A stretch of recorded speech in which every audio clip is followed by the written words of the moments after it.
हाँ जी बेटे, तो मैंने आपको पिछली वीडियो में लक्ष्मण मूर्छा और राम का विलाप कविता शुरू करवाई थी। इस कविता के अंतर्गत मैंने आपको पहला दोहा करवाया था, जिसमें मैंने बताया था कि जो हनुमान जी हैं वो भरत जी से आज्ञा पाकर चल पड़ते हैं और जब वे भरत के पास रुकते हैं तो उन्हें कुछ समय वहाँ पर लग जाता है, जिसके कारण से उन्हें थोड़ी देर हो जाती है। तो आगे का पहरा हमारा इसी पर बेस्ड है कि जब हनुमान जी आधी रात तक नहीं आ पाते तो श्री राम जी जो होते हैं उनकी वहाँ पर क्या स्थिति होती है जहाँ पर वे इस समय हैं। अब देखिए, वो कहते हैं, उहाँ राम लक्ष्मण निहारी। अब मैंने आपको बताया था लक्ष्मण जी जो हैं वो बेहोश हुए पड़े हैं और श्री राम जी जो हैं वो उनके पास बैठ के विलाप कर रहे हैं। तो उहाँ उहाँ मीन्स होता है वहाँ पर, राम श्री राम जी लक्ष्मण जी को निहार रहे हैं कि वहाँ पर श्री राम जी जो हैं वो लक्ष्मण को निहार रहे हैं। बोले बचन मनुज अनुसारी, और वे लक्ष्मण को देखकर इतने भावुक इतने व्याकुल हो गए हैं कि वे एक सामान्य मनुष्य की भांति बातें कर रहे हैं, वचन मतलब बोल रहे हैं। दोबारा आप सुन लीजिए, उहाँ राम वहाँ पर श्री राम लक्ष्मण जी को निहार रहे हैं, बोल रहे हैं वचन बातें मनुज सामान्य मनुष्य की भांति, अनुसार कि वहाँ पर जब हनुमान जी आधी रात तक नहीं आते हैं तो जो श्री राम जी हैं वो लक्ष्मण की ओर निहारते हुए बहुत ज़्यादा रो रहे हैं, व्याकुल हो रहे हैं और एक सामान्य मनुष्य की भांति बातें कर रहे हैं। अर्ध राती गई, अर्ध मीन्स आधी, राती मीन्स रात, गई मीन्स चली गई है। और बोलते हुए कह रहे हैं, रोते हुए कह रहे हैं कि आधी रात चली गई है। कपि, अब देखिए कपि बंदर को कहा जाता है बेटा, और यहाँ पर कपि हनुमान जी के लिए प्रयुक्त हुआ है क्योंकि हनुमान जी भी बंदर थे। तो उन्होंने कहा कपि नहीं आयु, कपि यानी हनुमान जी नहीं आए हैं। आधी रात चली गई है परंतु हनुमान जी नहीं आए हैं। राम उठाई अनुज उर लायु, और राम जी जो हैं, राम उठाते हैं अनुज, अपने अनुज बोला जाता है छोटे भाई लक्ष्मण को। अनुज किसको कहा जाता है? छोटा भाई होता है, और उनके छोटे भाई थे लक्ष्मण। उर हृदय लायु लगा लेते हैं कि श्री राम जी जो हैं वो भावुक होकर लक्ष्मण को अपने बाहों में उठाकर अपने हृदय से लगा लेते हैं।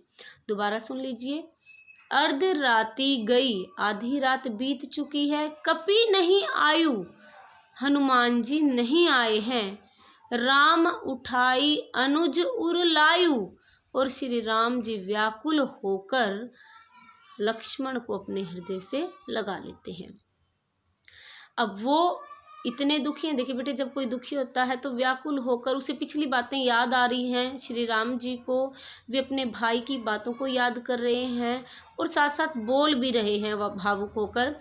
अब अगली जो हमारी पंक्ति है वो इसी पर आधारित है। सकहू न दुखित देखी मोहे काऊ, अब कहते सकहू सकते, न नहीं, दुखित दुखी, देखी देखकर, मोही मुझे काऊ, कि तुम तो मुझे कभी, काऊ मीन्स कभी, कि तुम तो मुझे कभी दुखी देख ही नहीं सकते थे। दोबारा सुन लिए, सकहू सकते, न नहीं, दुखित दुखी, देखी देख, मोही मुझे, काऊ मीन्स कभी, कि तुम तो मुझे कभी दुखी देख ही नहीं सकते थे। बंधु सदा तव मृदुल स्वभाव, बंधु हे भाई, सदा सदैव, तब तुम्हारा मृदुल कोमल स्वभाव, कि तुम्हारा तो बहुत ही कोमल स्वभाव था। अब वो ये बातें क्यों कह रहे हैं कि तुम मुझे कभी दुखी नहीं देख सकते थे, तुम बहुत कोमल स्वभाव के थे, परंतु आज मैं इतना रो रहा हूँ, दुखी हूँ, तुम तब भी मूर्छित क्यों पड़े हुए हो। श्री राम जी यह बात कहना चाहते हैं कि हे भाई, तुम तो मुझे कभी दुखी ही नहीं देख सकते थे, तुम्हारा स्वभाव तो इतना कोमल था, परंतु आज जब मैं इतना दुखी हूँ, इतना व्याकुल हूँ, इतना टूट चुका हूँ, तब भी तुम आंखों को बंद किए हुए लेटे हो, ऐसा क्यों है। ऐसा वे कहना चाहते हैं।